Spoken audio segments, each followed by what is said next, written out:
So mga tol, naglabas po kahapon ng latest ranking ang WBN sa kanilang top 50 pound for pound list sa buwan ng July. Nangunguna nga rin po sa listahan nila si The Monster na Oya Inoue, pangalawa naman si Shakur Stevenson, pangatlo si Jesse Bam Rodriguez, pang-apat si David Benavides, pang-lima si Dimitri Bivol, pang-anim si Devin Haney, pang-pito naman si Alexander Usyk, pang-walo si Sebastian Pondura, pang-siyam si Jaron Ennis, at pang-sampu naman po itong si Emmanuel Navarrete. At ang magandang balita dyan mga tol, pasok po sa top 50 pound for pound list ang dalawang Pinoy na sina former Unified Super Bantamweight World Champion Marlon Tapales at former 2-time minimum world champion Melvin Jerusalem.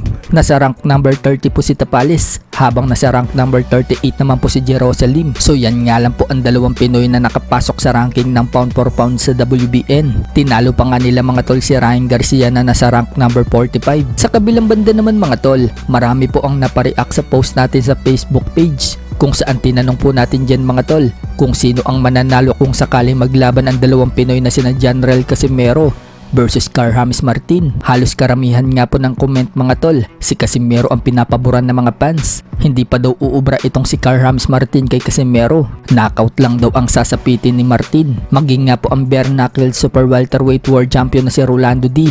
Napakomment din po sa post natin. Shinare pa nga po niya yan mga tol sa FB niya at sinabing para daw sa kanya, parehas daw magaling si Casimero at Martin. Supporter daw siya at pan ng dalawa. Subalit kung siya daw ang papapiliin, kay Cuadro Alas daw siya papabor. Tested na daw kasi si Casimero at mga high caliber ang mga nakakalaban.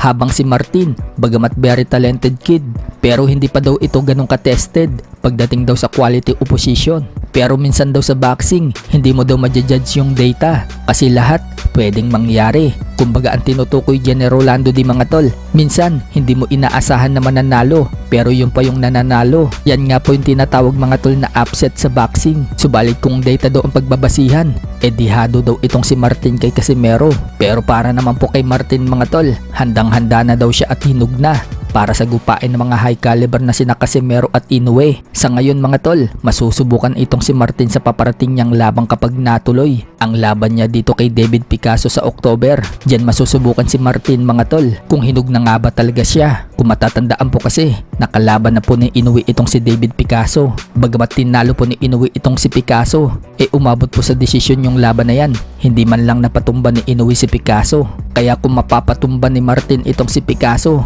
iisipin ng mga fans na kayang-kaya din ni Martin itong si Inoue. Sa ibang banda naman mga tol, sa linggo na po magaganap ang doubleheader World Championship sa Las Vegas. Yan po ang mga laban sa pagitan ni Lamont Rhodes Jr. versus William Cepeda. Paglalabanan po nila dyan ang bakanting WBC Lightweight World Championship at Raymond Moratalla versus Robson Conceição.